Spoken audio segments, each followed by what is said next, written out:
What's up, guys? We are gonna do some streaming today. We are jumping in where we left off, of course.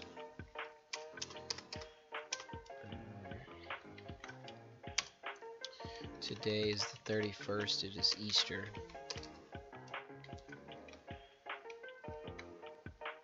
It's 12:15.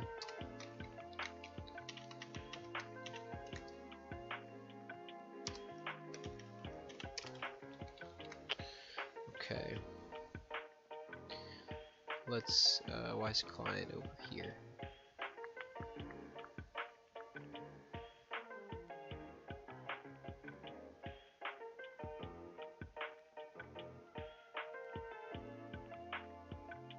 Alright, let's make sure we're on the right branch, which we are.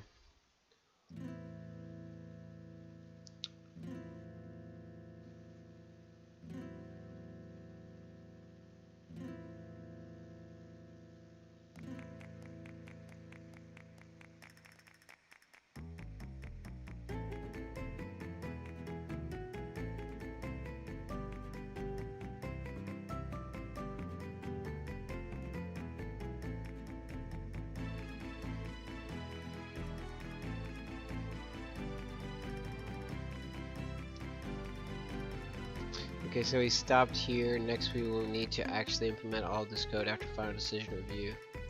Review the entire below section before adding code. If I update client change attribute list every time that I update a player, game, deck, or location object attribute, we would probably end up with circular import issues because client imports all these files. Test first to see if we do see circular imports. And then we have various options, or a couple options. This one seemed like the better option. Make the change attribute list be a standalone object that can be imported everywhere. Reasons to use this over option 2, since we are already having to implement all of the lines which will append each specific data point alteration to the change addict. Why deal with 4 lists instead of 1? It's more simple, less complicated, less prone to bugs, and more direct. Skips the step wherein we would combine the 4 dicts lists into one larger dict or list.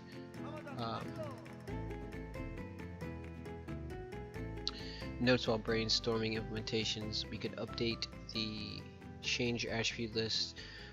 Let me stop right here actually. So we're gonna probably do this where we have the change attribute list be a standalone object, and I don't think I would be able to do that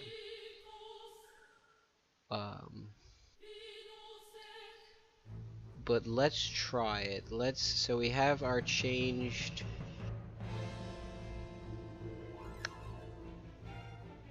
wait, remember, okay, so wait, hold on,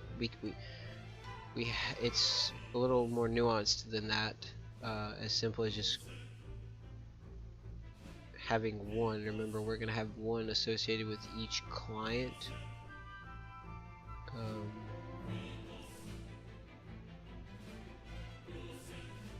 So like, couldn't we actually just have one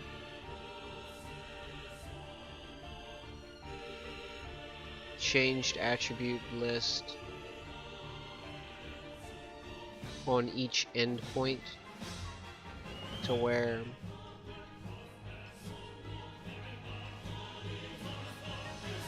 whenever we change particular data, it gets appended.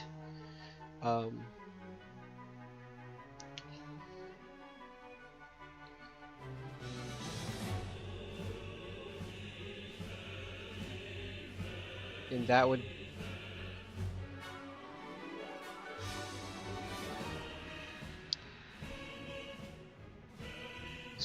that would be triggered like whenever we changed any attribute, regardless of which object it's associated with, we would append to that one dictionary or list. And so let's say like on server side,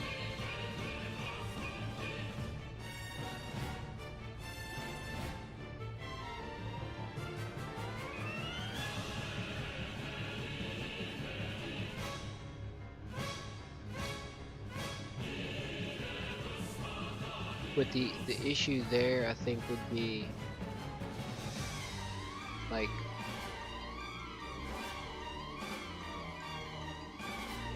since we're multi-threaded,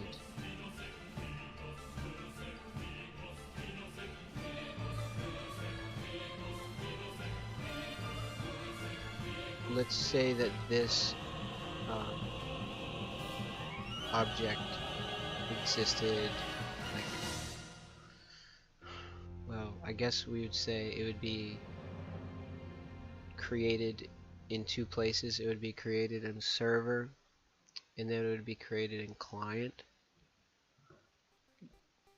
And if we were accessing so yeah, that would be like a race condition thing, right? Because we are accessing, we technically could be accessing that same dictionary on both threads, which means the data would not be secure.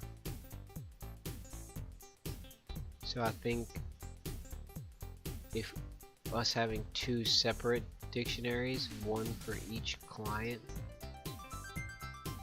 is the way to go, because that allows us to transfer data and modify and access it without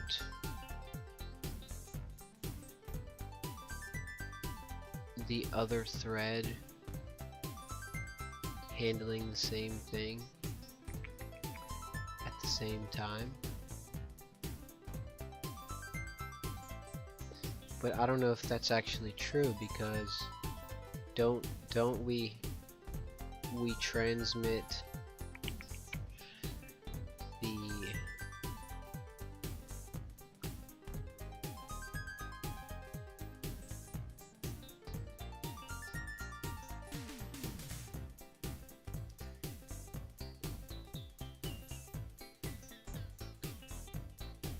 yeah, I feel like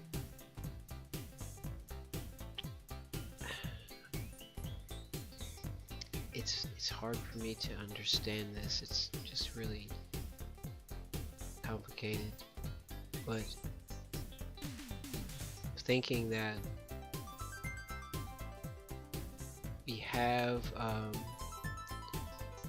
we already have two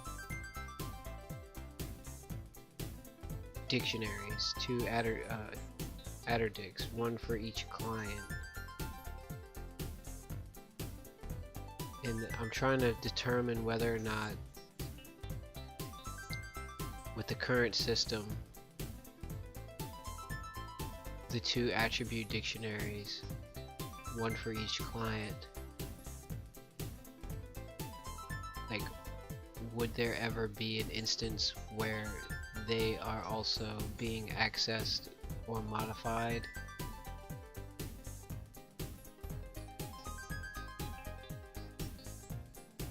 Well,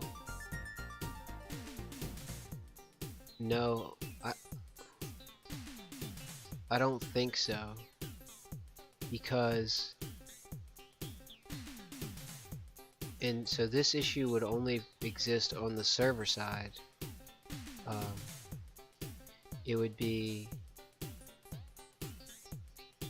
stemming from the fact that we have 3 threads on the server side, and let's just say that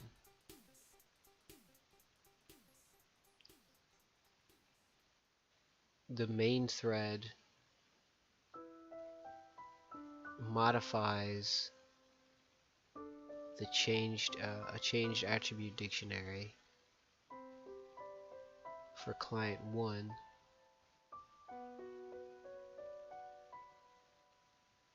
And then that's on thread 1. So then on thread 2, which is for client 1, that data, the changed attribute dictionary, is, let's say, at the same moment we are appending to it,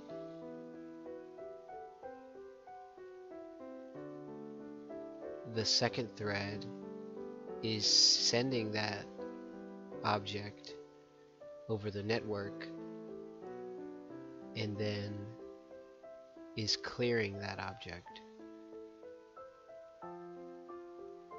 But we have logic coded in dircheck which does that,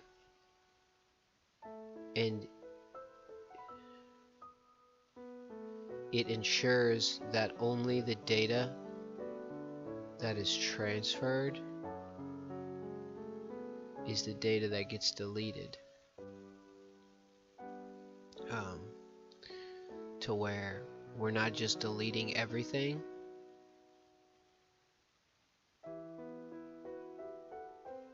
so in that sense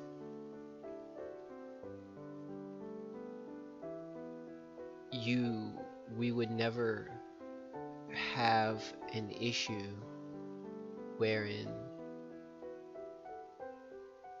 we're getting rid of data that shouldn't have been gotten rid of, but like technically it's not secure from just a general coding perspective, but for our project and the specifics of it, I think it is secure.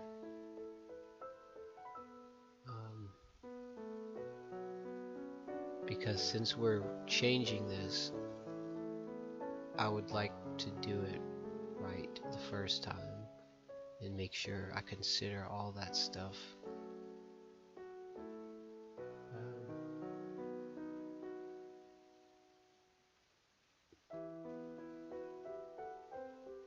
So do we ever add to it from the second thread while we would be adding to it on the first thread?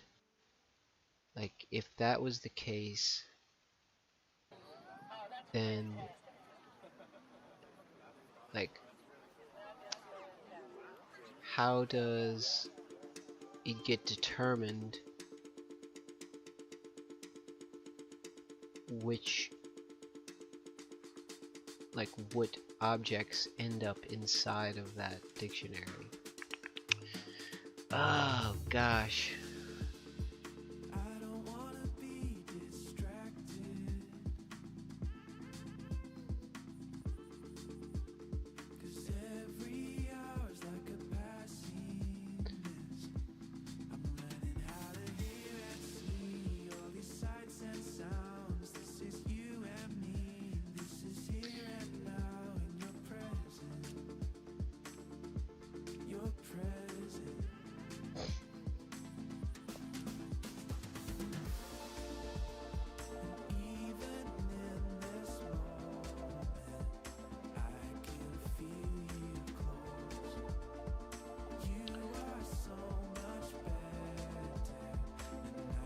Yeah, so I think overall we're safe because everything that gets deleted is only the things that have already been transferred, and that's really our main concern. Is we're making sure that the things that we've transferred, or the things that we need to transfer, get transferred. It's really that simple.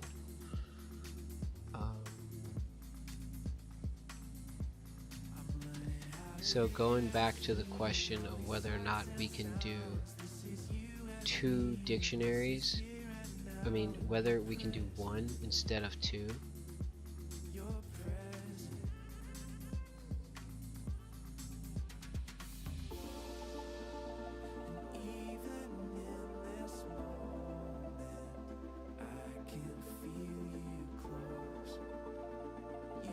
I think we would be more prone to problems, because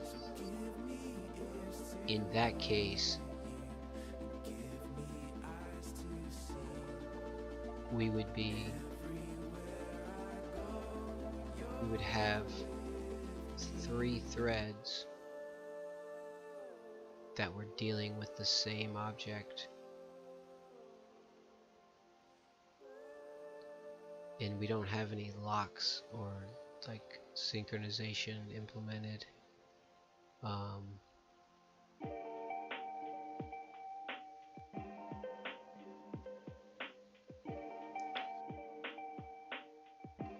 I'm just trying to think if, like, practically, I know theoretically things can be problematic, but practically speaking, I want to know if I could just use the one attribute dictionary for everything. Like, every single server-side change that is made is just appended to this one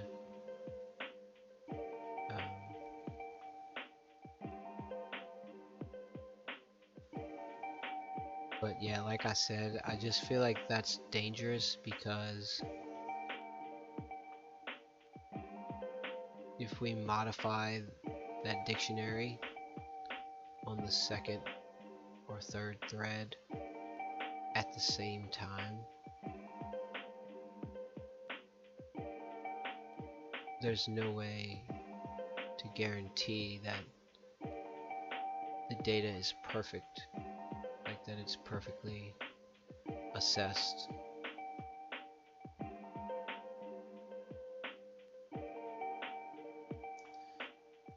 Yeah, I do think that it would be safer if we were to use a separate attribute dictionary for each client object. But fate can also be a very convenient way of not seeing what surrounds you. Because in that case, shut your mind with prayer and herb as only each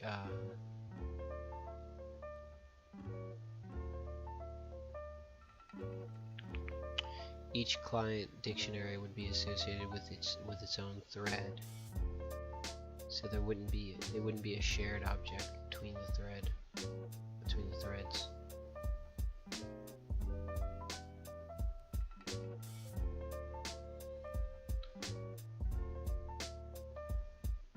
I'm not 1000% sure on that, but I think that's gonna be true. So in that case, I think we should just, it's not that big of a deal. We can have one for each client.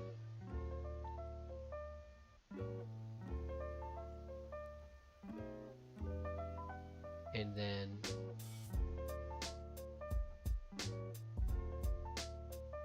we would just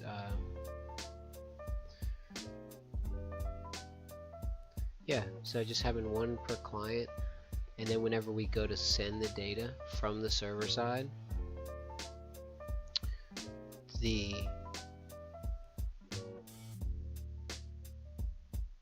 server is going to send that, let's just say it's for client 1, it's going to send the client 1 object to client 1, but also to client 2. And all of the shared object data, like the deck and anything that's shared, would be handled by client 1, so that we wouldn't double send any data. And like we already talked about that yesterday, we're pretty certain that the delay, the application delay and sorting system that we have in place would ensure that doing that would not cause transfer discrepancies. So I think we're safe to move forward with that as the best solution. The question is then, can we use this attribute as a client object attribute, or does it have to be something that stands alone? And that's dependent on whether or not it would be considered a circular import if we used that dictionary. You know, like we're importing all these files to client. Let me look at exactly. So we don't actually import the entire file. We're importing parts of the file, but I'm not sure. I'm not familiar enough with how importing works to safely say we would be able to import like this without having any issues. So what I'll do first, I see that we have these imports in client that it says it's not being used. I want to search for that, and card dot.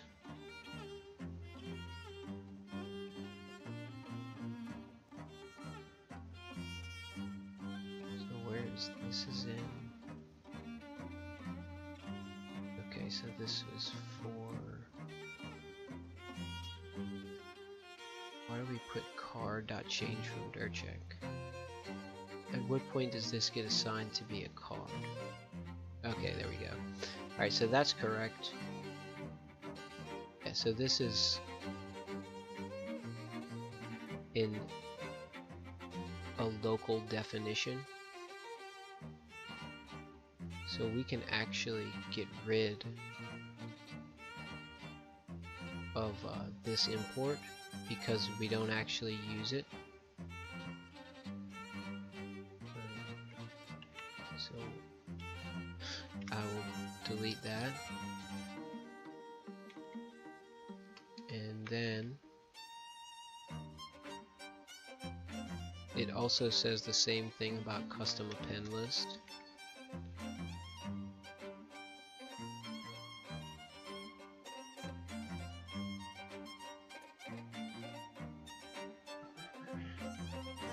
Oh, wait, hold up. We might have. Let's just double check this and make sure we don't. For the custom append list, it's showing that we don't use it,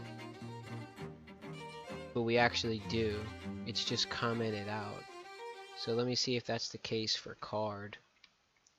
If card is used but commented out, that's a separate thing, but I don't see that one. We'll leave it for now. Actually, no, we'll get rid of that one because I'm pretty certain that one's not used. But custom append list actually is used.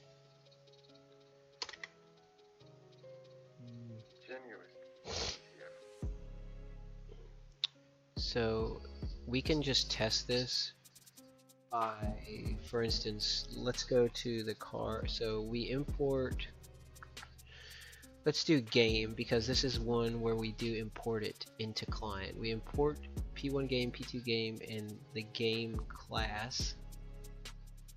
So now let's try to import. Where is client 1 and client 2 actually made? Let's see. Purchase your tracks today.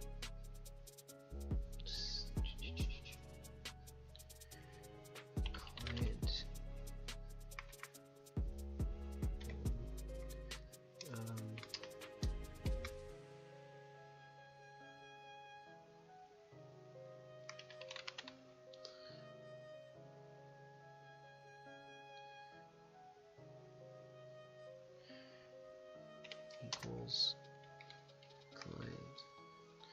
Okay, so this is done in client. Okay, yeah, it's done down here. Alright. Why is that?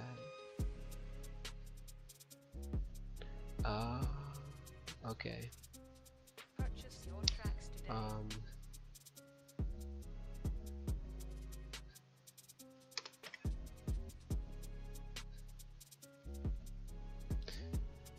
So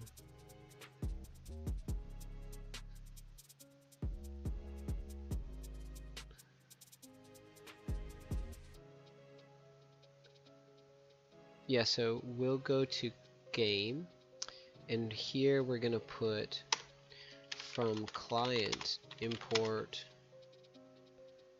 client 1 client 2, because that's how they're, yeah, client 1 and client 2. And then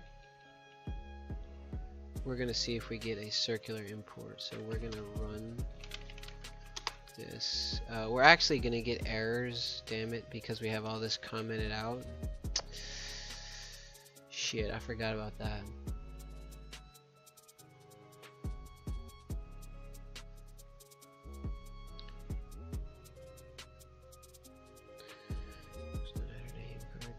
Okay, so this is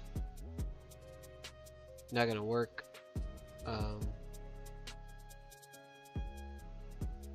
We can't actually test it right now because we have so much code disabled.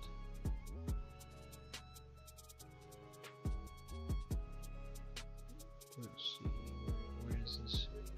Parameter without a default follows. Okay, so we'll put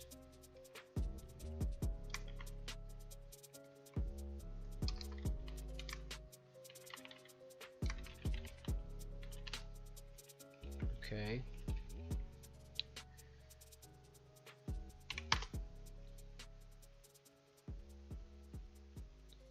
And then this is in card 206.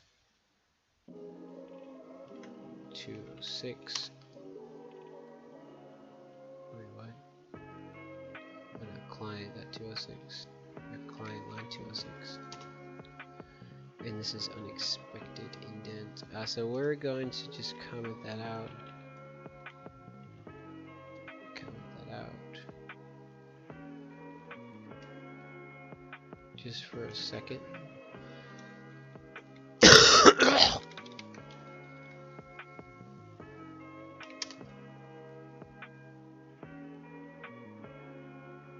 No. Yeah, we're not going to be able to test this. And I don't want to like modify all this stuff.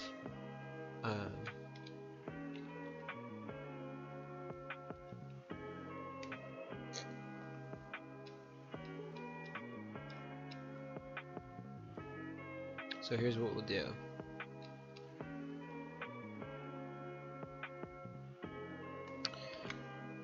We're just gonna go back here, undo any changes that we might have made, and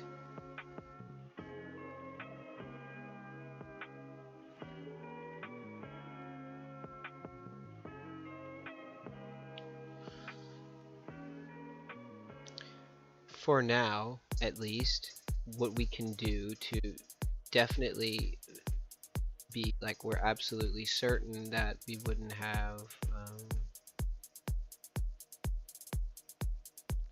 any import issues.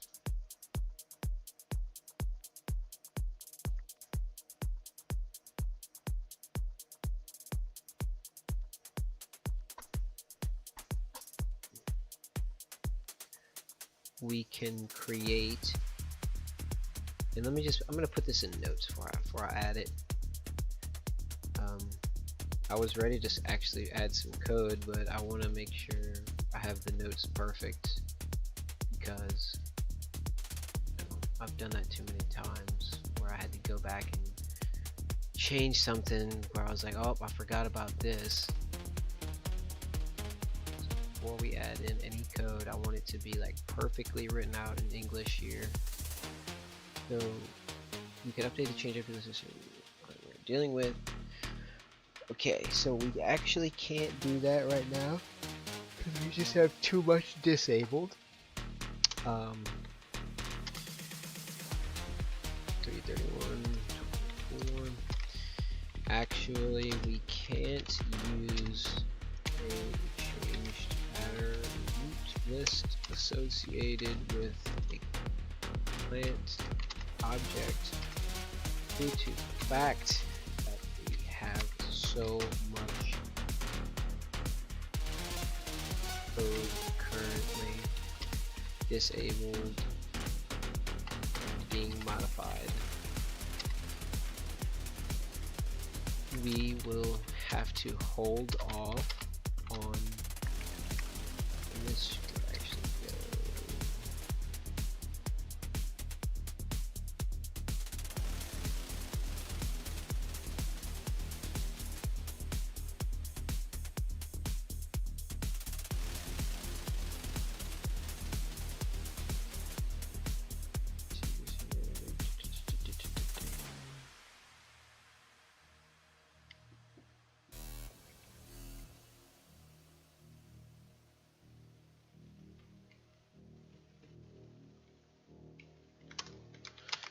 Put 3124. Actually, I'm not so sure this.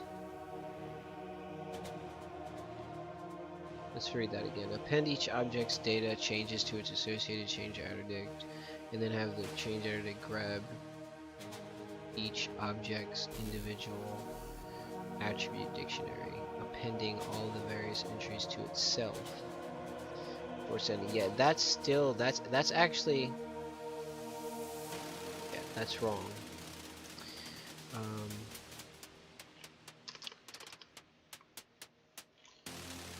So all that's wrong. It doesn't avoid circular import. It's the same issue actually. So we're gonna put reasons it sounds like a bad option, and reason one would be the fact that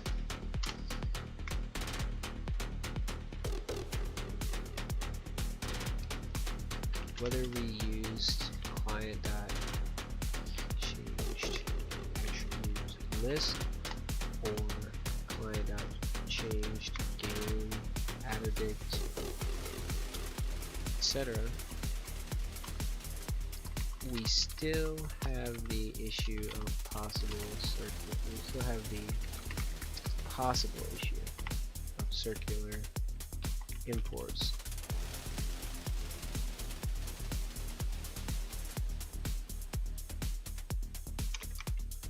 So this doesn't solve that problem at all.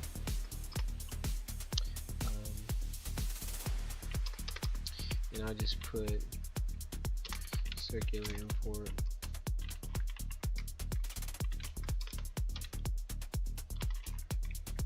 okay.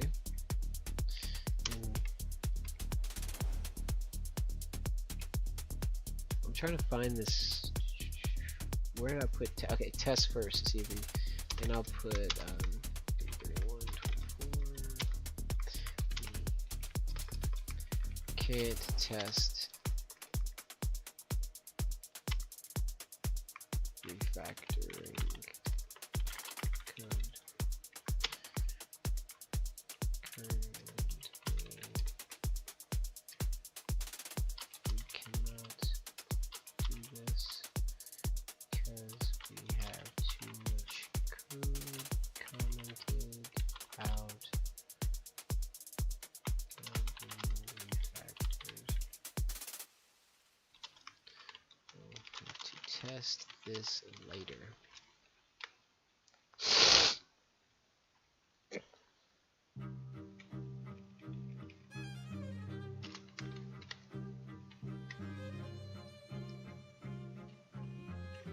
Okay.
So we could have the changed. We could have one and implement locks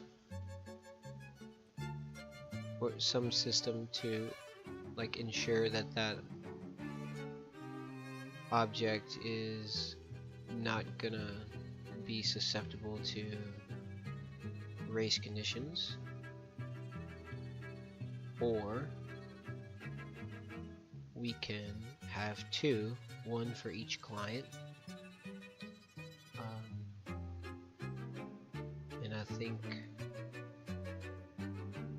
we'll probably be better off just having two.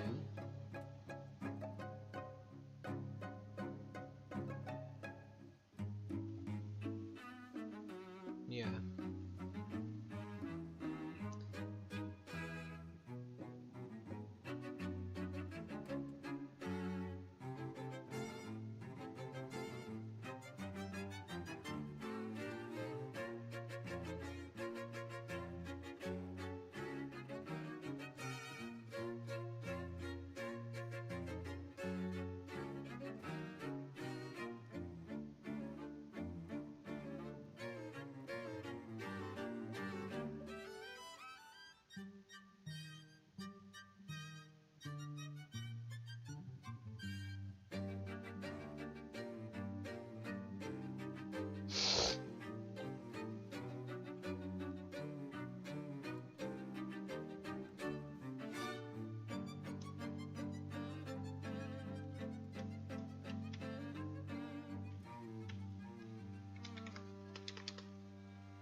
Okay.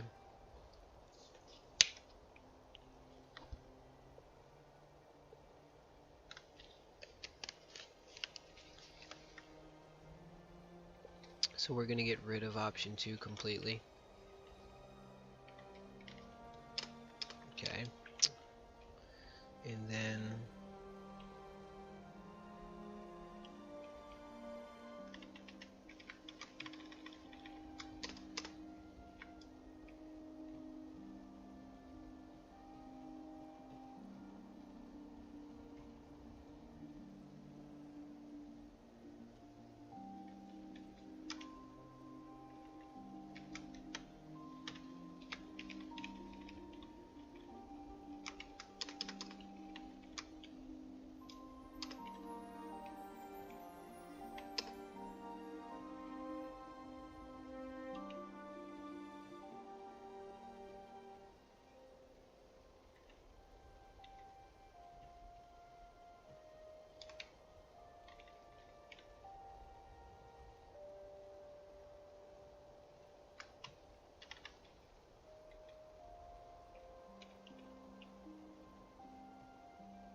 okay, so let's read this here. We could update the change entry list as to see whichever client we are dealing with. P1 hand. Okay. How do we make the outer files know which one to update? Essentially, we would determine which player game object we are handling and have that correspond to client 1 or client 2.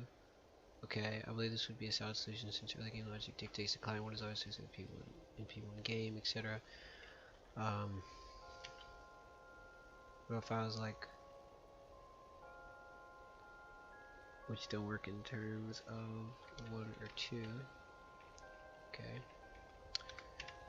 Currently, logic is such that whichever client object thread detects changes is a change. I'm concerned about how you'd send this data.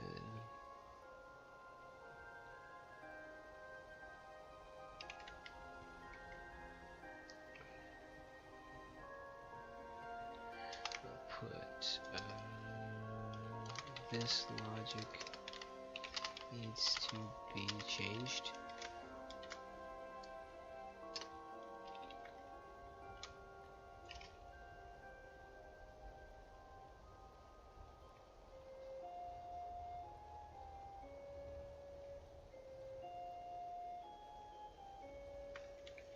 Yeah, this logic needs to be changed. Currently, the logic is such that whichever client object thread that detects changes made to shared objects, such as locate or master deck, is the client object that transmits the change data to both clients.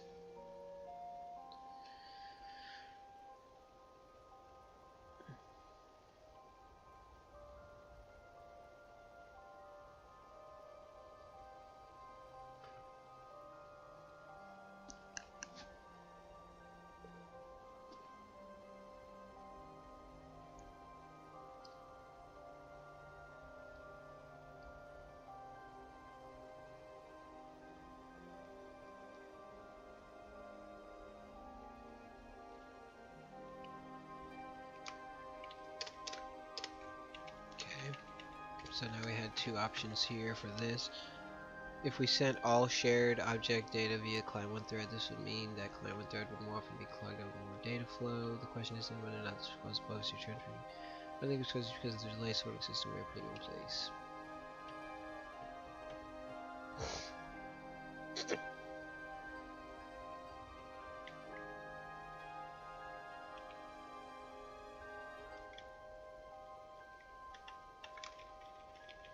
Okay, so we'll get rid of this line. And say,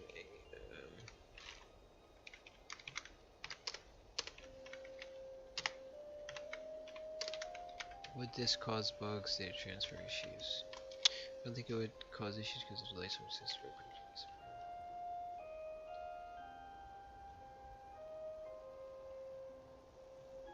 Option 2, if we shared this would mean the client. Yeah, we're not going to do that.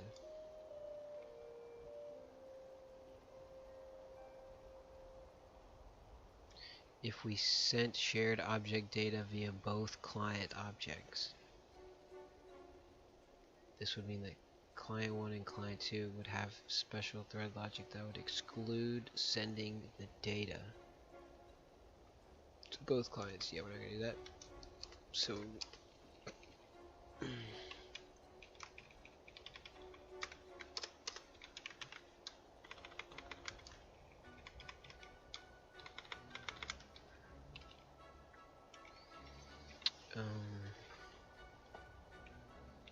concerning client side, I'm quite sure we never actually modify those shared objects, but rather small booleans which should modify client side.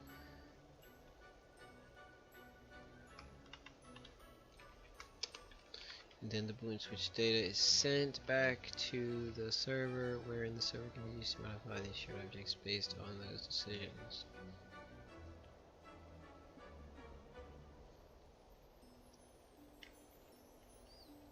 Meaning that we don't have to worry about the fact that client side changes are not transmitted to both clients.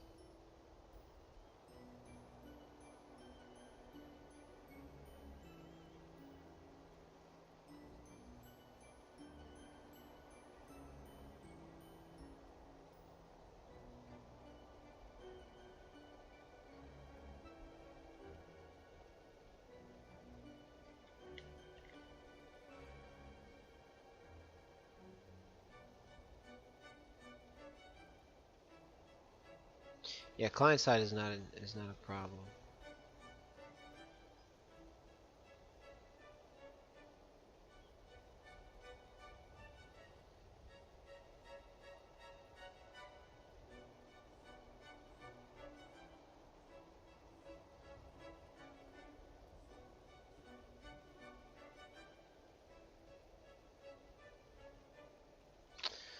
Well, hold up. Actually, yeah, if we did modify the deck on the client 1 client side and then we sent that back to client 1 server side, how would client 2 client side ever get that change? Well, and that's a non-issue, I think, because we don't ever modify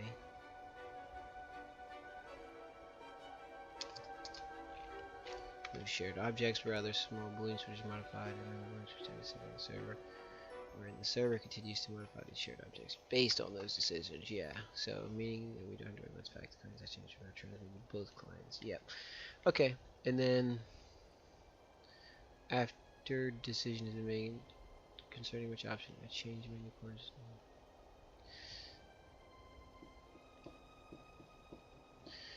Yeah, I mean we have to do that for sure. Okay, I'll put that right there.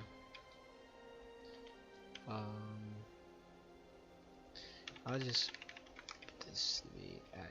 How about this? At card by 68. Which objects are we going to reference concerning attribute list?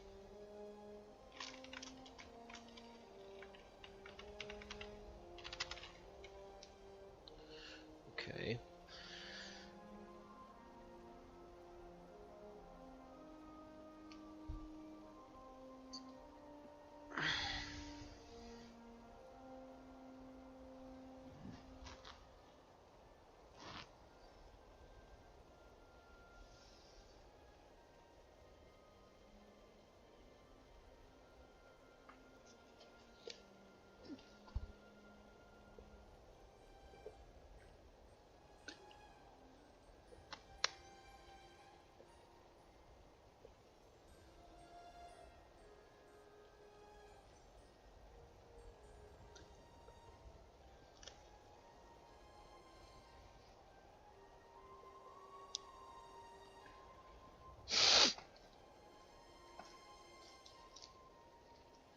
Alright, so I think we're ready to move forward here. I think we're gonna go ahead and create these files.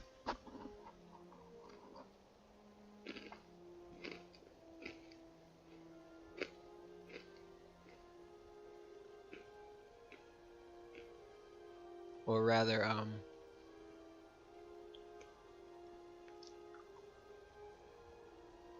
just a file. So we're gonna go to main. We're gonna create new file. We're gonna call it changed.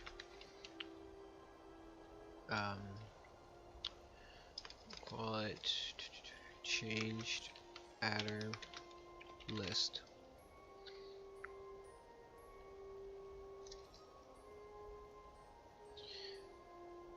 And so this could be a list or a dictionary. I don't know if necessarily we would need it to be a list or a dictionary.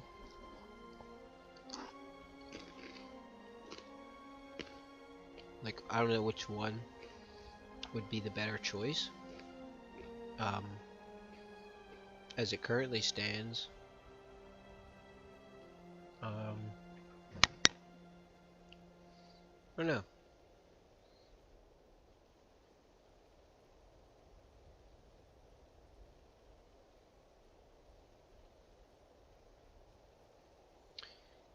I think that we were gonna say that it would be a list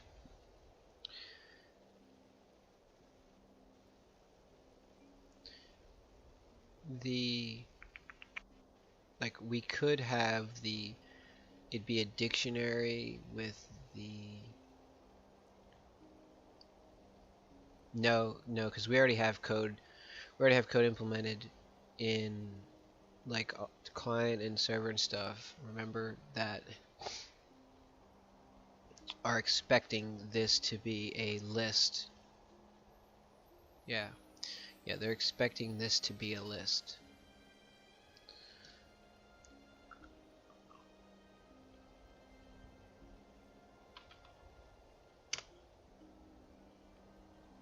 Okay.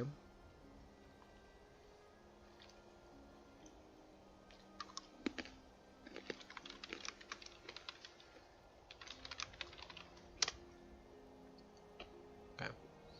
And we're just gonna have two lists. We're gonna have C1 changed attribute list,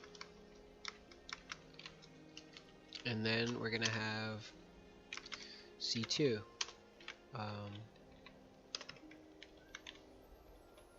Now let me just think about how that's gonna work. So we're gonna be importing them, one or two. Well, we're gonna be importing both of them to all the various files, and from there we're gonna modify whichever one is associated with the object that we're dealing with. But if it's a shared object, we're going to modify C1.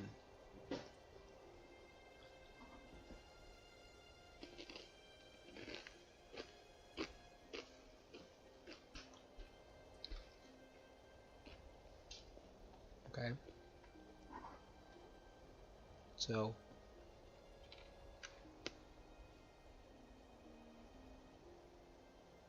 let's go ahead and so we'll go here.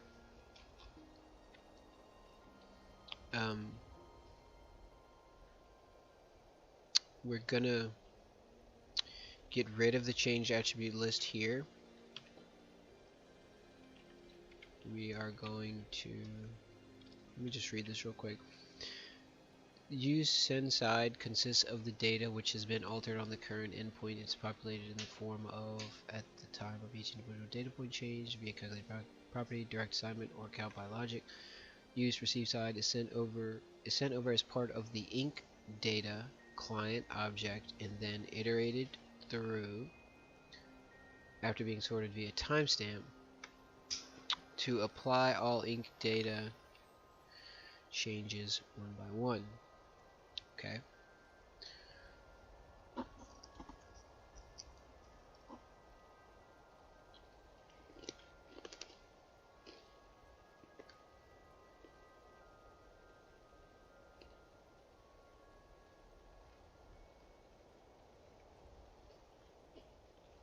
Okay. Yeah, that sounds good. So now we're gonna delete that, and now we're going to go back over to this file here, change attribute list, and we're gonna put this comment.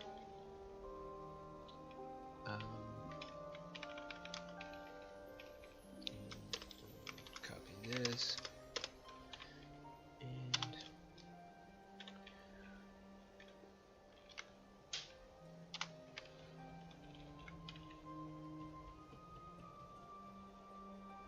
Right, and this is actually was created 3/31. Yep. Alright. So now we're going to copy this name. Go back to here, go all the way to the top, and now we're going to import. We'll say from changed attribute list import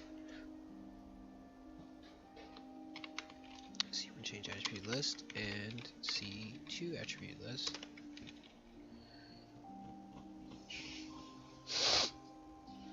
And I just want to verify this. I haven't really done this before, but can you import a Python list? Gemini doesn't hear me very well. Can you import a Python list? Can you import a Python list? Anyway, a list in Python from another file.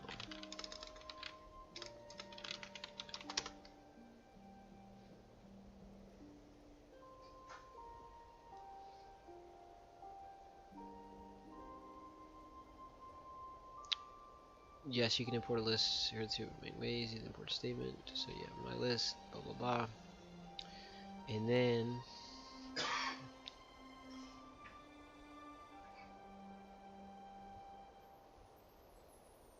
you just say import my list from another file.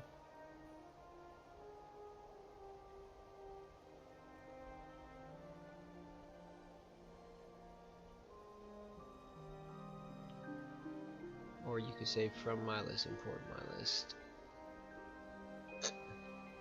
Okay. Oh, forgot to add my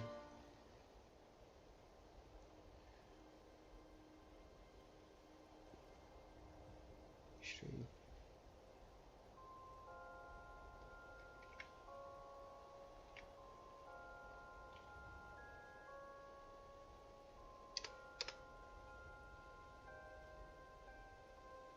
And let's make sure the link works.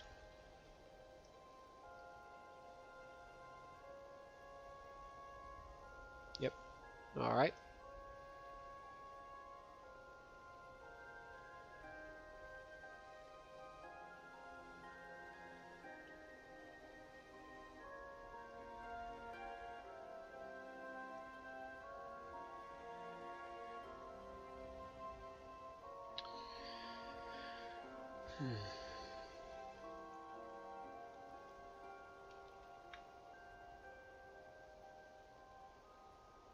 Alright, so we can go ahead and close this file. And now we're gonna have to import it in other places. So we'll go in order here. Start at card. And we're gonna want to import that. We can close this file. We already added it to client, so let's go to custom append list. We're gonna be using it here. Yeah, and now we can exit that file. Custom logger, we're not gonna use it there. Custom time list though, we will use it here.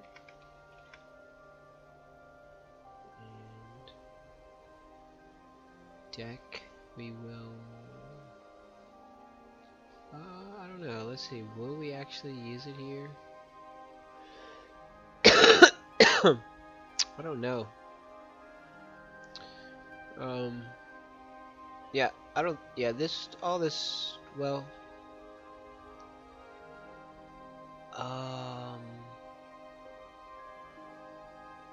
no, that's it, yeah, that's in custom append list, so it's no big deal. So let's close that. Then we go to game, and we will certainly want to import it here,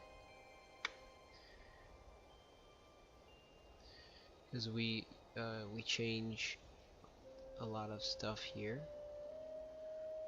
Then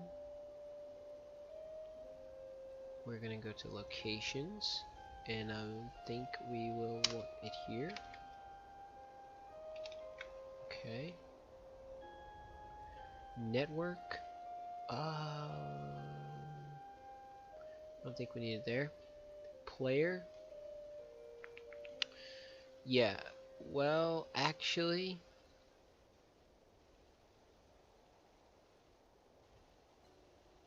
yeah, we do. Yeah, we do. Okay, so we will add it here.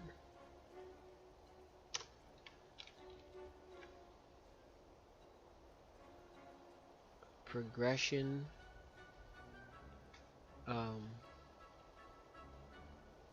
Yes, we do want it here.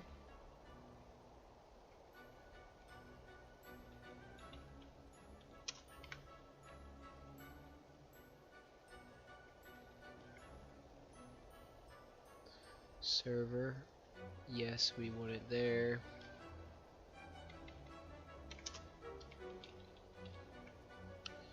And anywhere else?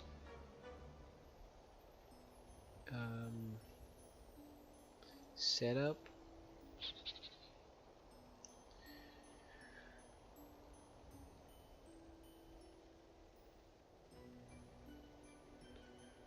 Well, that is...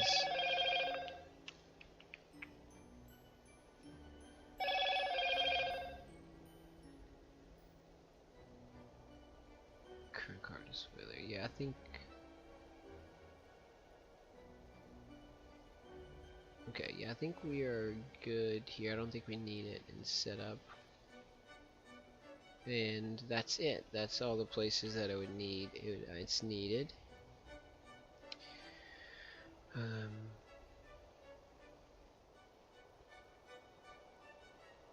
see, how long have we been streaming? It's been how long? 1 hour, 3 minutes. Yeah, it's time for my little break. I'm gonna take a little 5-minute break. Be back.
Okay, we're back.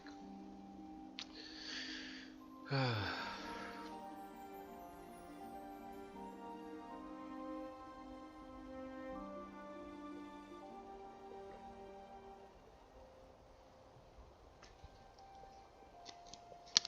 shit. Actually, I have to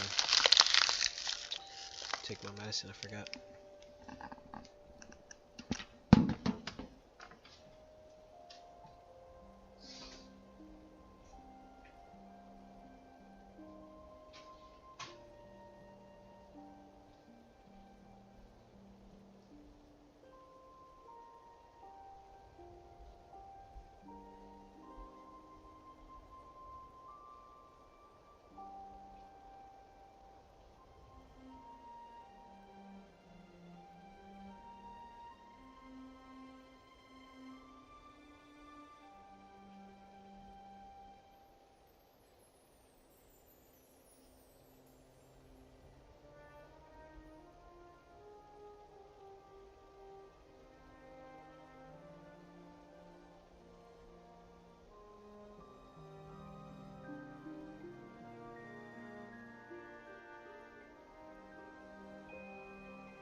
Okay.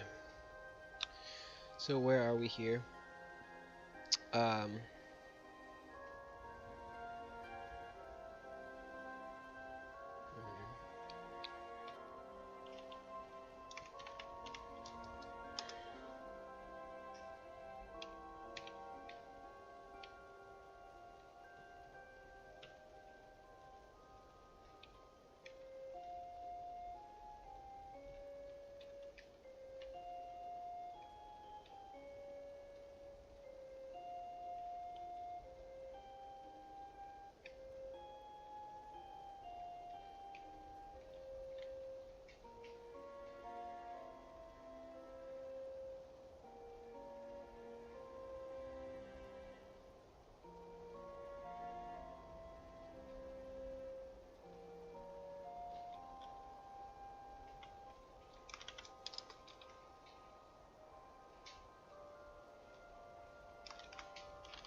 Okay.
Okay, so now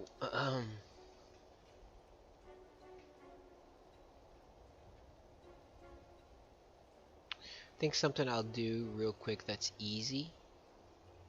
Nah, I'll continue down with what I'm dealing with. I don't want to switch gears. I just um,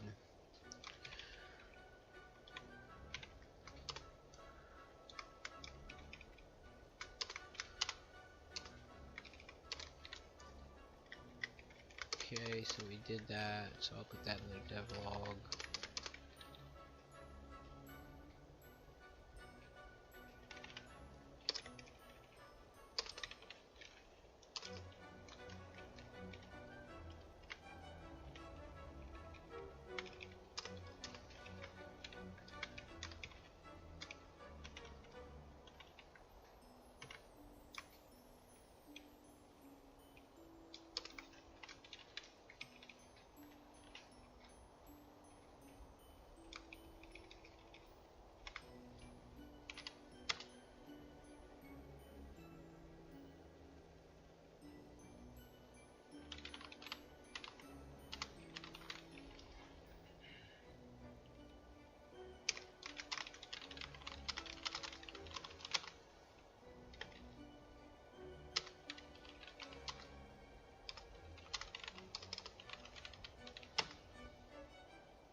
Okay, so now we're gonna pick back up where we had left off. So we're gonna actually modify these steps first.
Okay, so this is gonna be different now. Determine which attributes we need to create timestamps for. Okay, that's duh. C9 is 1d6%, we probably would need timestamp data for deck attributes because they're only locally server side. Okay. Create the timestamp logic for all unaccounted for attributes. Yeah.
Okay, so this is actually gonna be.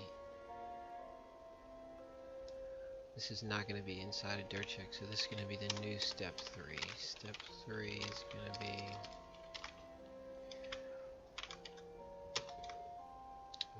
exec and send side as well.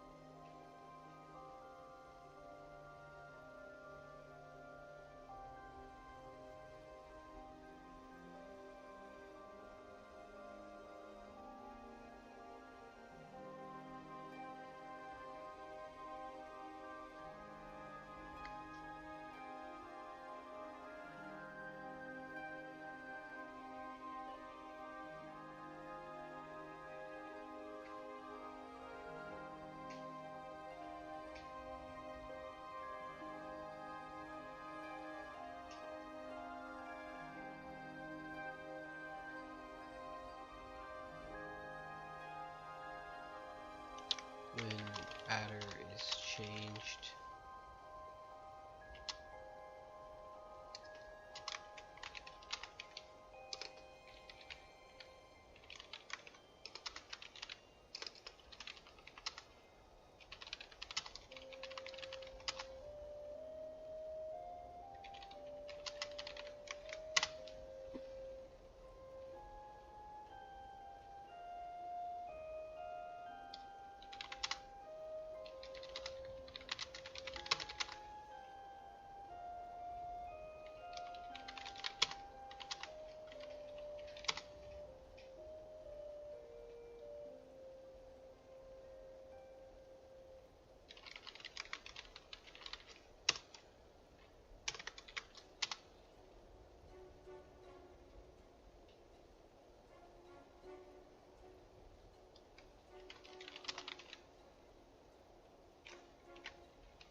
create current timestamp using time.perf counter.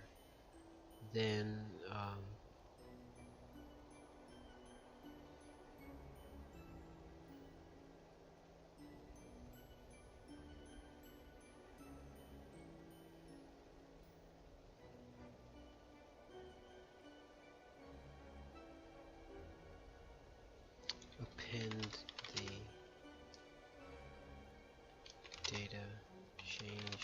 specifics to the changed attribute list in the proper tuple format. Okay.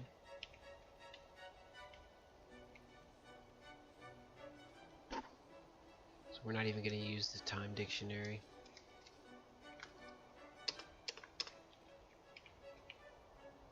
Step 4, exec send side, iterate through the updated.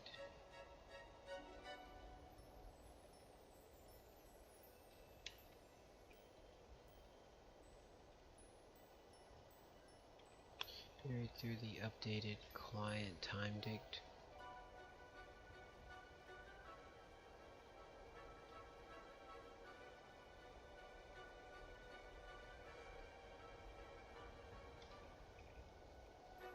Yeah, we're not going to do that either.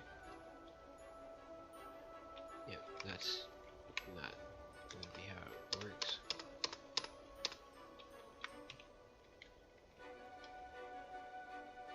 Then clear change attribute list for send.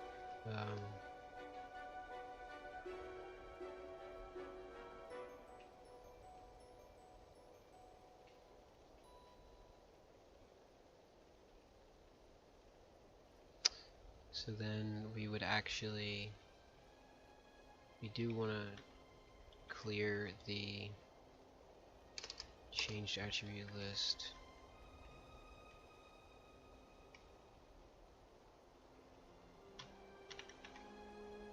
after send.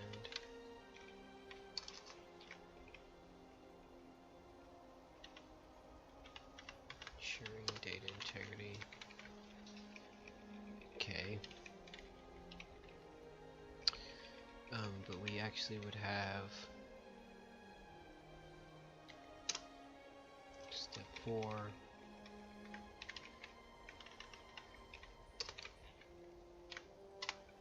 Which is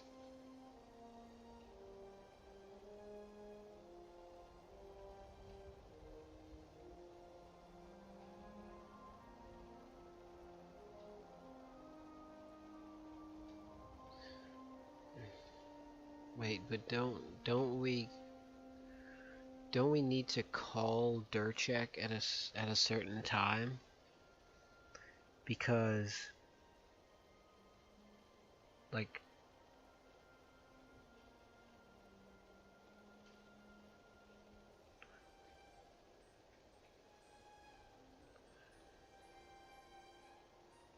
dir check, let me go look at this exact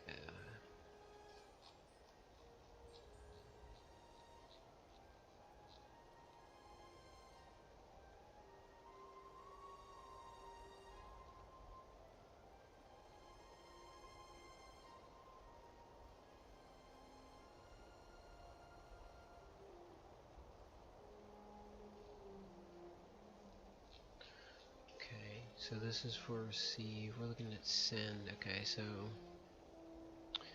we'd say if item is equal to card group data dict,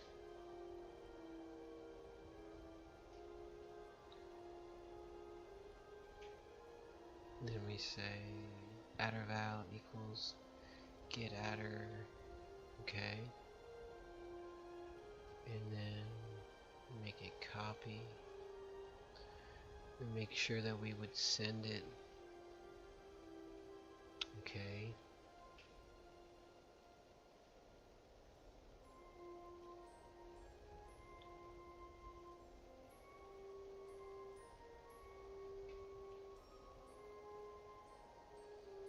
okay,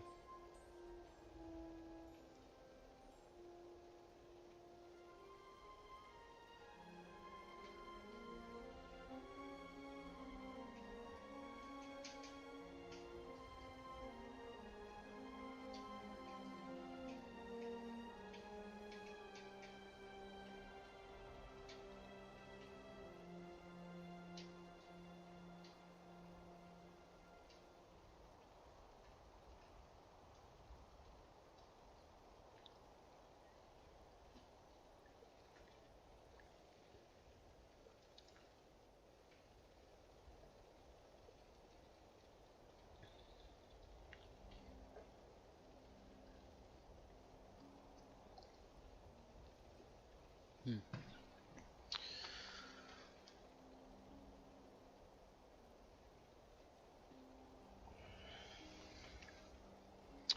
So I'm like, are we gonna call dir check?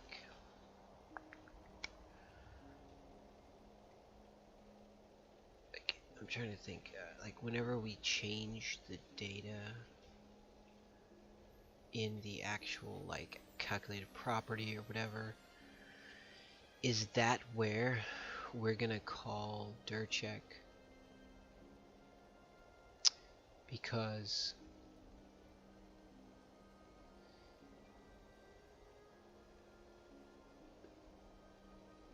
we do need this logic to run before, like, to determine whether or not we're gonna send it. But as far as it being populated, so basically, like, I guess I'm asking now, when are we going to call dir check? So dir check is gonna be run, like, it's still just gonna be part of the main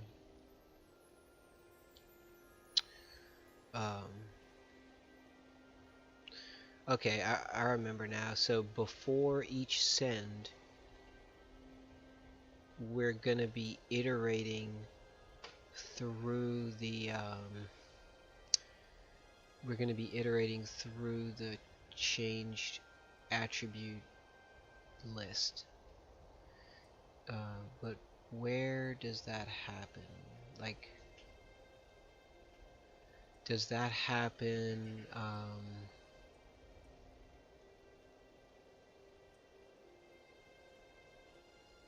inside of dir check?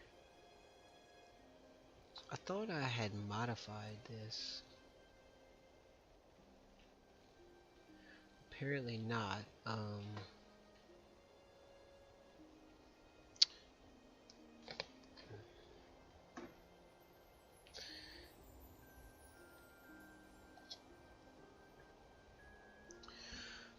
So I thought I had done this already.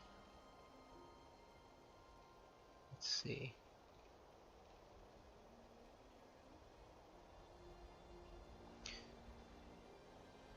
Yeah, we were working in client and not server, right? Let me just triple check that.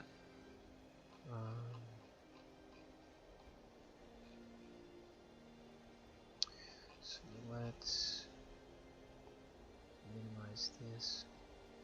Okay, yeah, restructure the code and centerpiece DTM to reflect client changes. Okay, so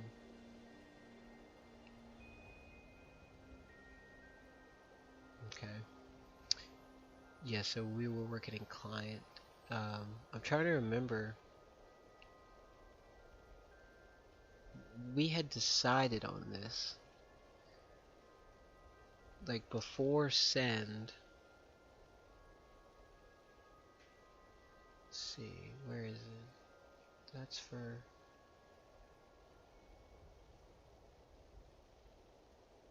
Okay, so here's the send section.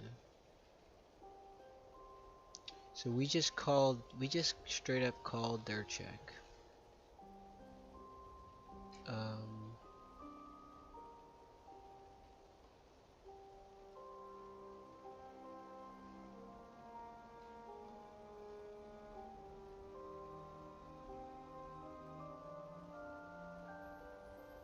Okay.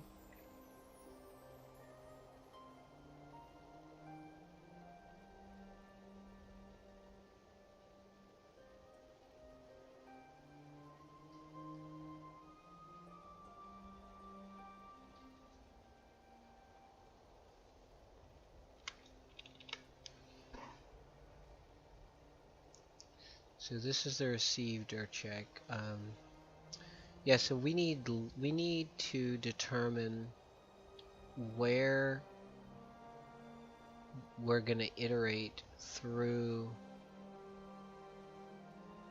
the changed attribute dictionary.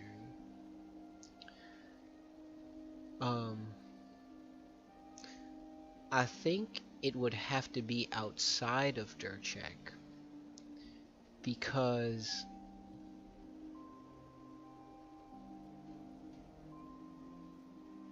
that would imply um,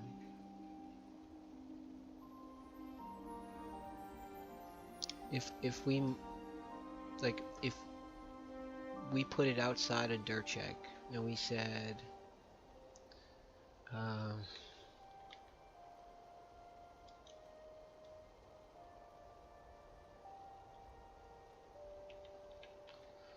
checks the change attribute list.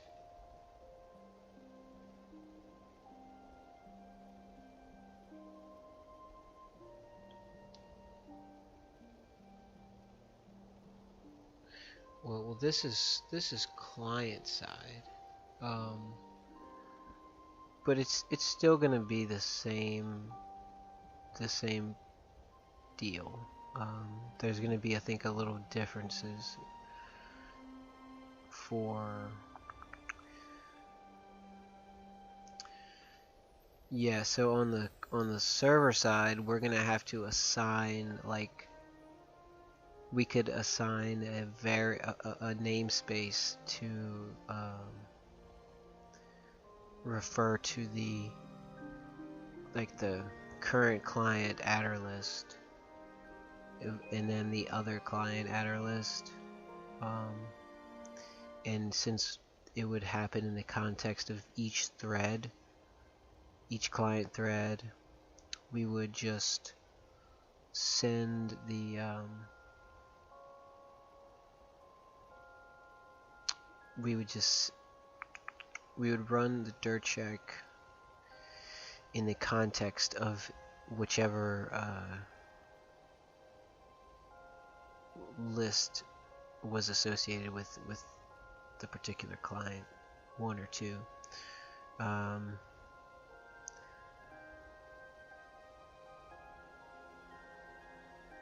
And then when that would be run, I'm speaking in terms of server side here. So whenever that would happen,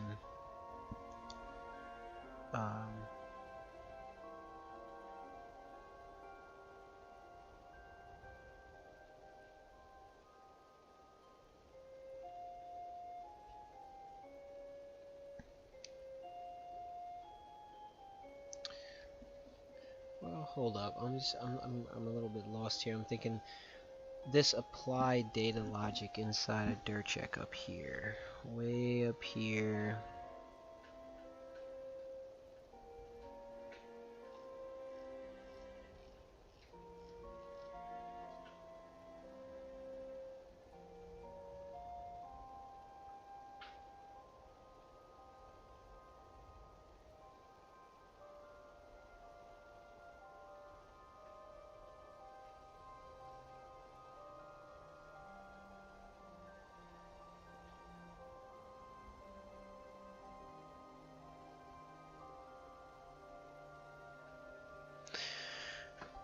Okay, so basically, yeah, we would have to change this because first off, we're iterating through the changed attribute dictionary, but then we're gonna say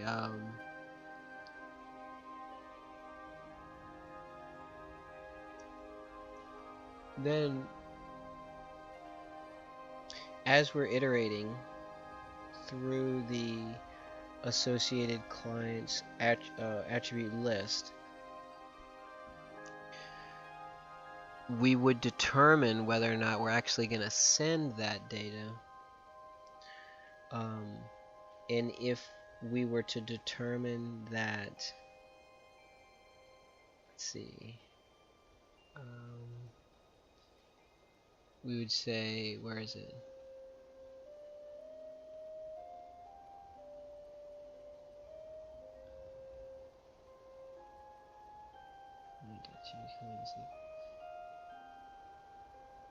So basically,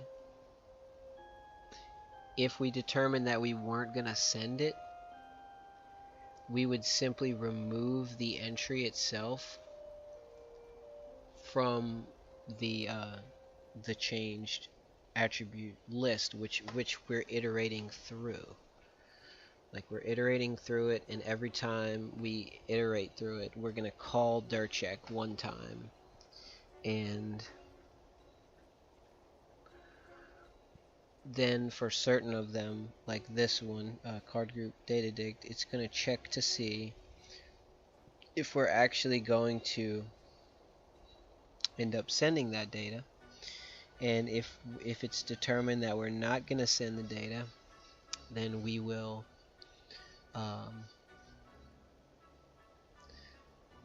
we would literally just, like right here at this line, we would change this to be well, we would actually like remove this, and we would,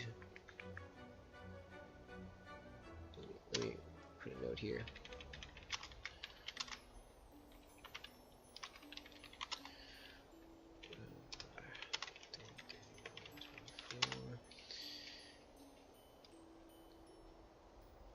This logic needs to be restructured to reflect that we are iterating through the changed attribute list first, calling dir check once per iteration outside of dir check, calling dir check once per iteration, and then in cases like this where we determine we may not, we shouldn't send the data, we would have to add in logic which removes the entry from the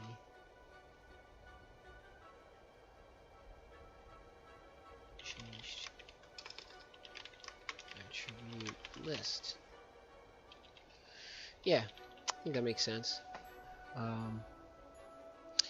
Okay, it's been another hour. I will go ahead and take another small little break. But I'm going to add this as a note first.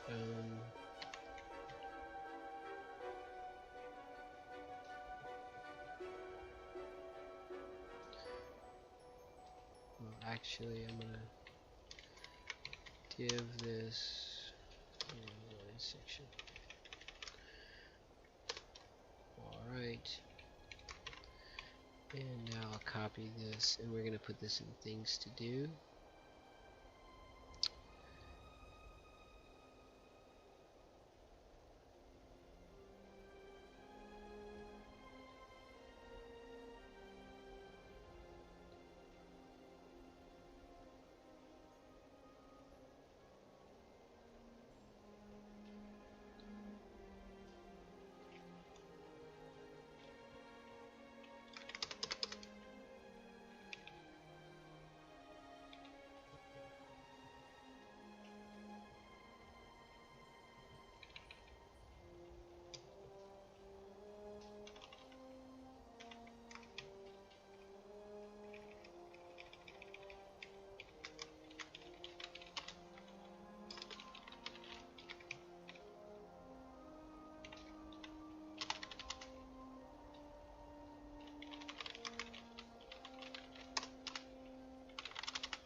Okay.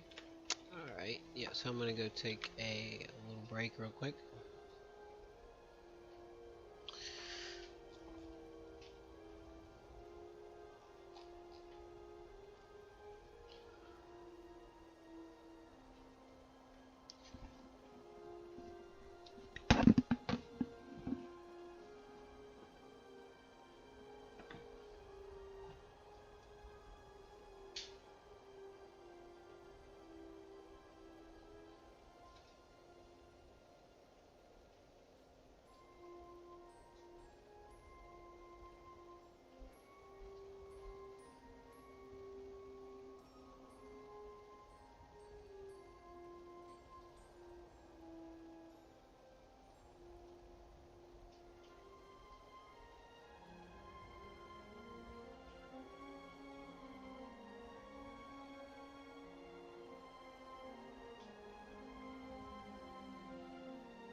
Okay. We're back. Alright.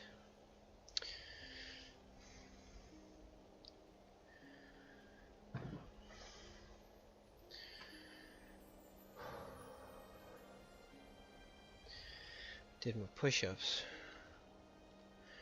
Still recovering from this cold, so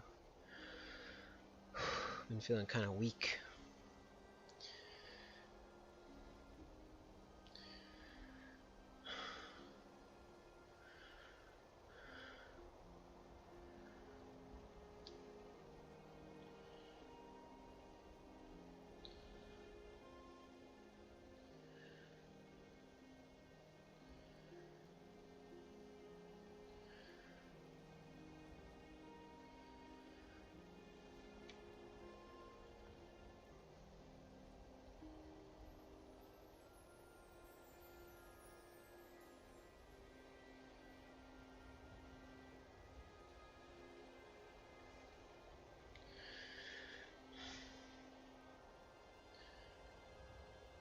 Okay, so that's where we stopped.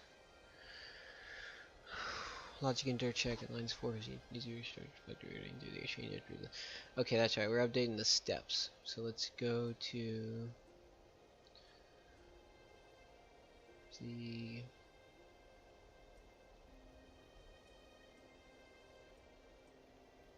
where is it?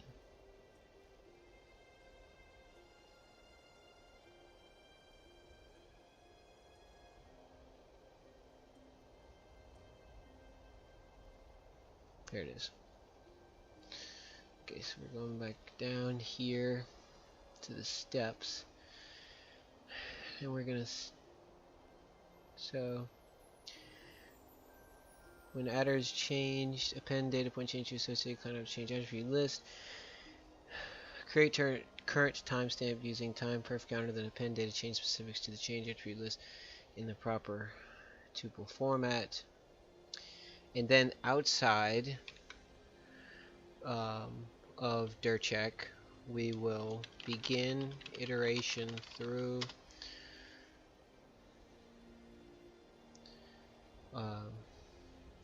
changed attribute list.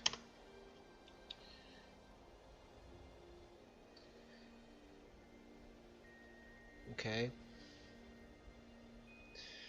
Calling dir check once per iteration.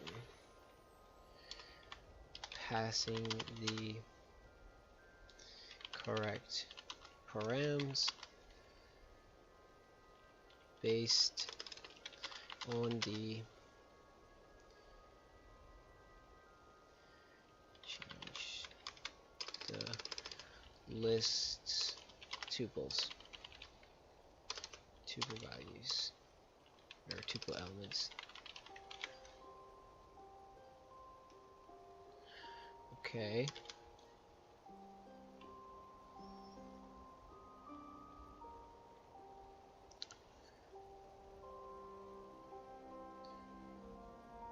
So this is all like not gonna happen. Or well, this happens after.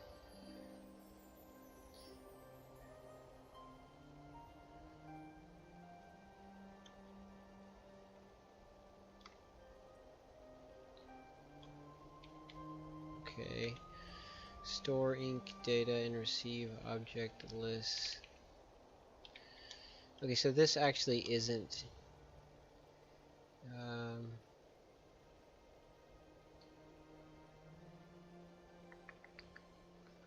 and then this would actually be step 5. Logic inside of dir check determines which changed attribute list entries will remain to be sent or removed. In certain cases, logic dictates that may not send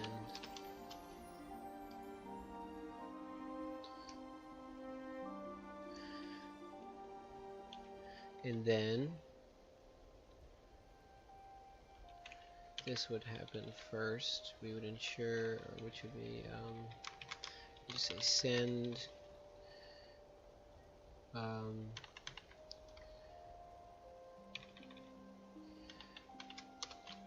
client object ensuring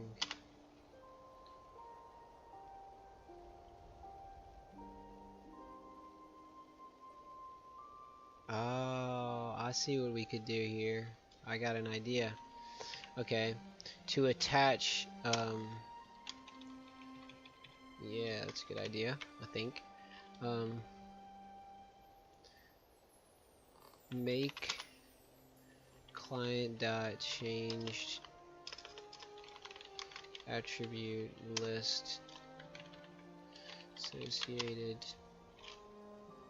client objects change attribute list a direct reflection or a direct copy of the independent the imported C1 C2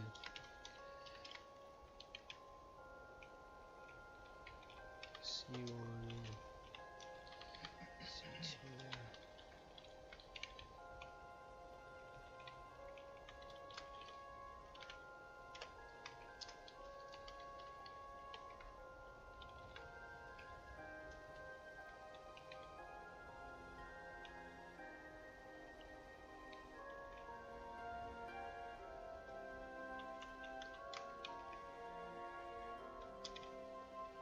okay, so then oops, we send the client object, then clear both the independent imported and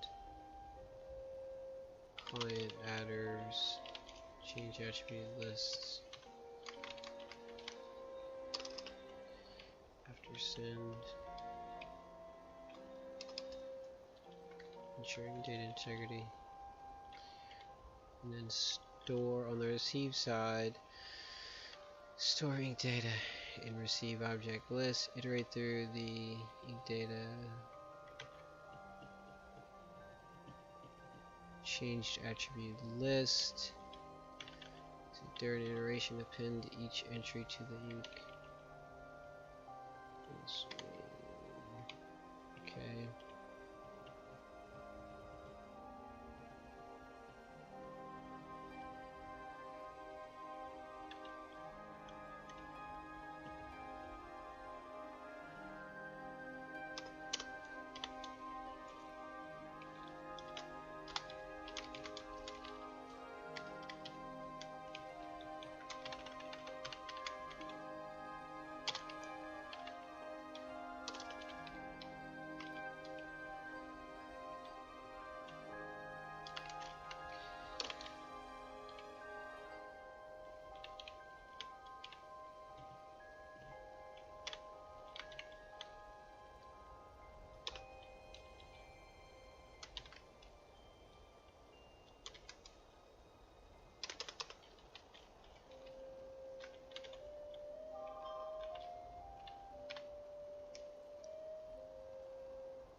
Okay, so we have step 1, which is prep, send side, determine which attributes you need to create timestamps for. Okay.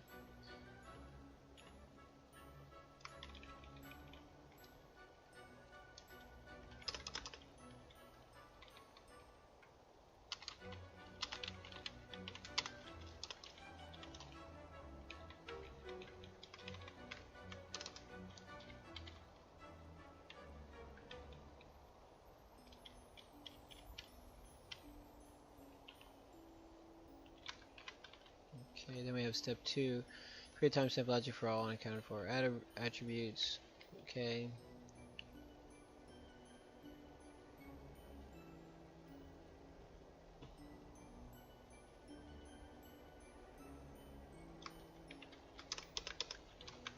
Step 3.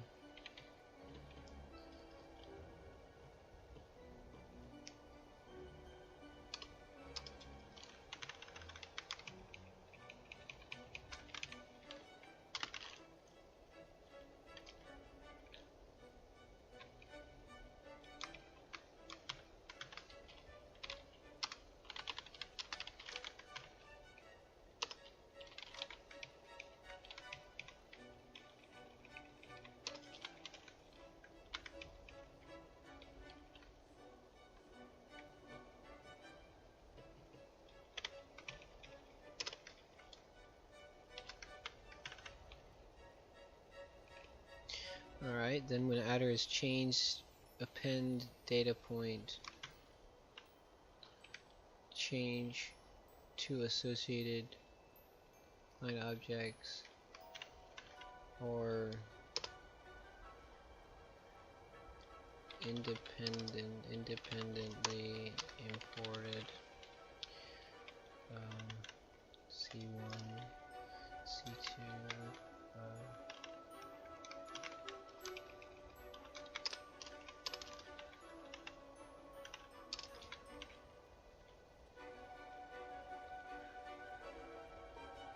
and then step 3 note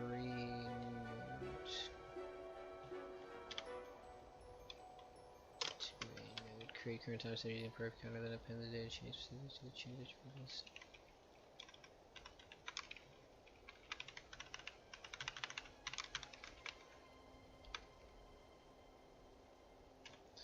Okay, then we have step 3, begin iteration through C1, C2.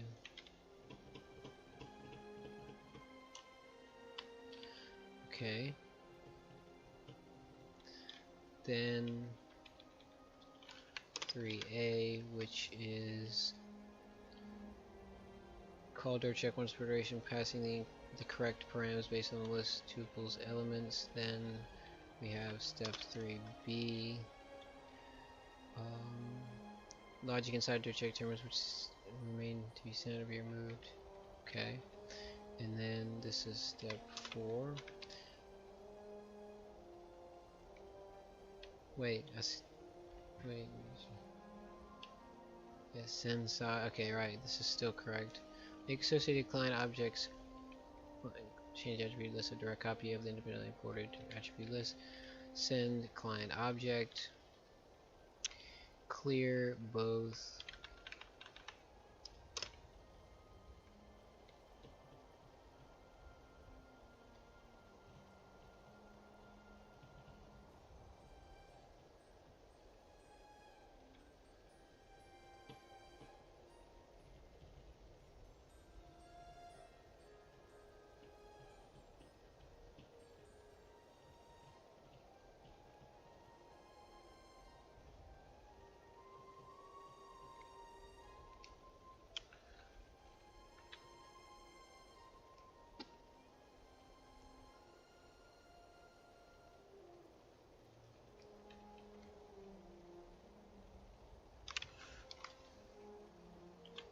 Remove all sent data. Not data that was not sent.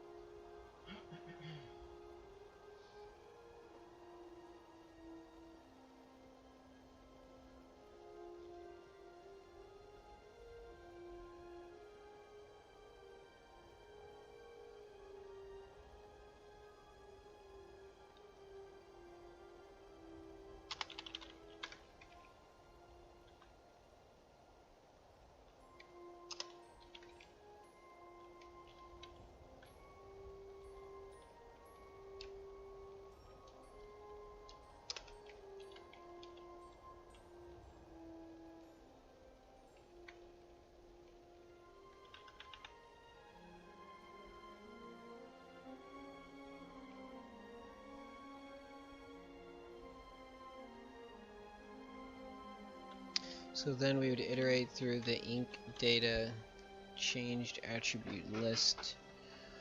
Okay.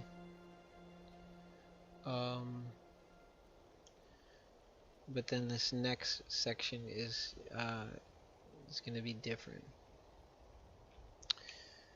Iterate through the inc data change attribute list. During iteration, append each entry to the inc timestamp list, mirroring the entries exactly, but adding as a final tube element the key of the client object from receive object list.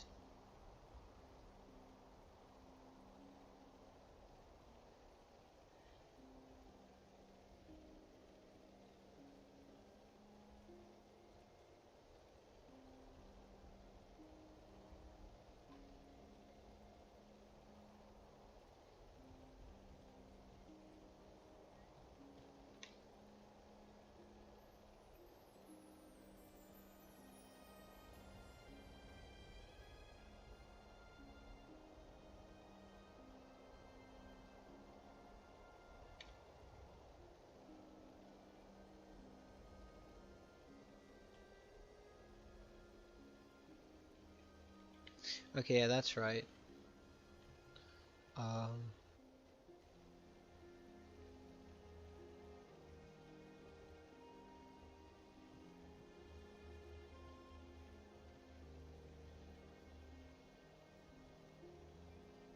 Okay, and then sort the inc timestamp list from earliest timestamp to latest using a simple function. Apply data in order of timestamps.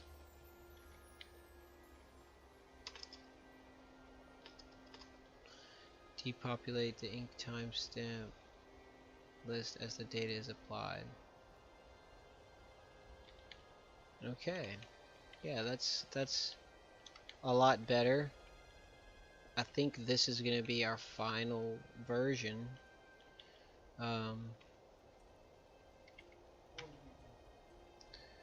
Finally, we yeah, pretty sure. So let's go ahead and put steps.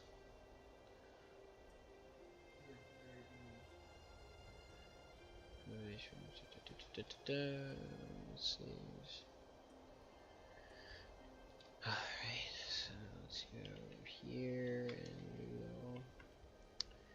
So now we pasted these steps and say updated 331.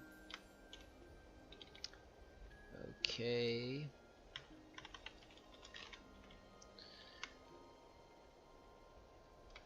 Alright. So yeah.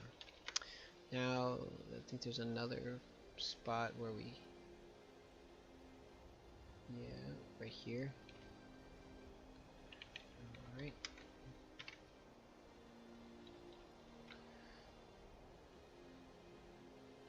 Alright, cool. Okay, so now we're gonna add this to our devlog.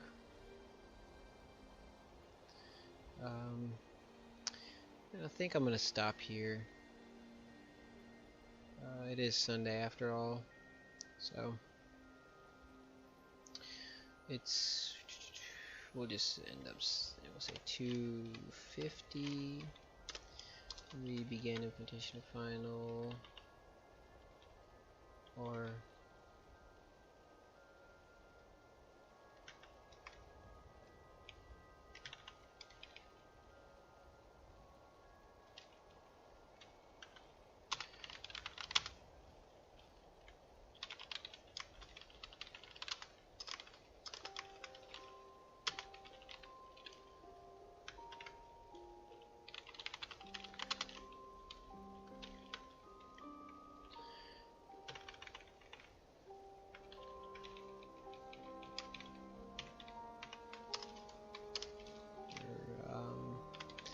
made final version of DTM code proposition via update to the step by step and things to do, associated sections.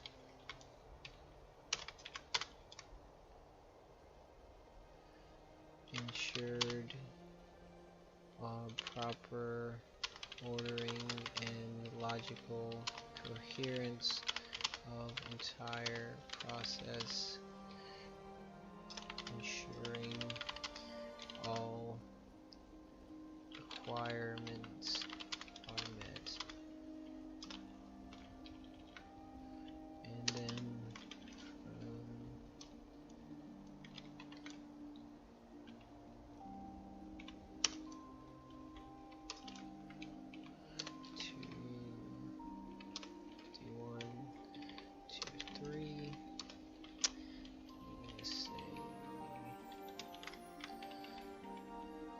staged, committed,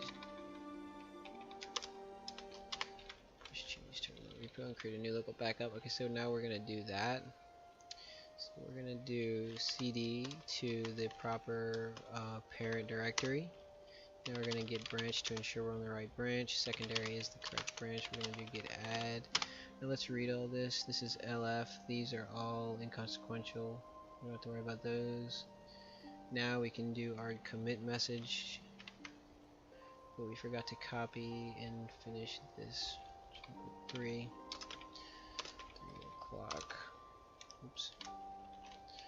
And this is 2.75 hours. I think. Yeah, almost 3. Okay. And now we'll copy this.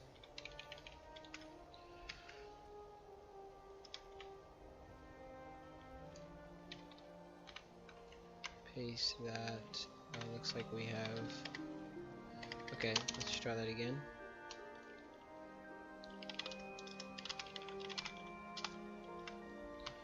Looks like we have an quotation we have to get rid of. There we go. So then we do get check what it says. Looks like our note is properly done. Our devlog is properly displayed in our commit message. It says 13 files changed, 89 insertions, and 89 deletions. And we created the new file change attribute list. Now we'll do get push Canasta secondary and see if it works. Alright, it worked.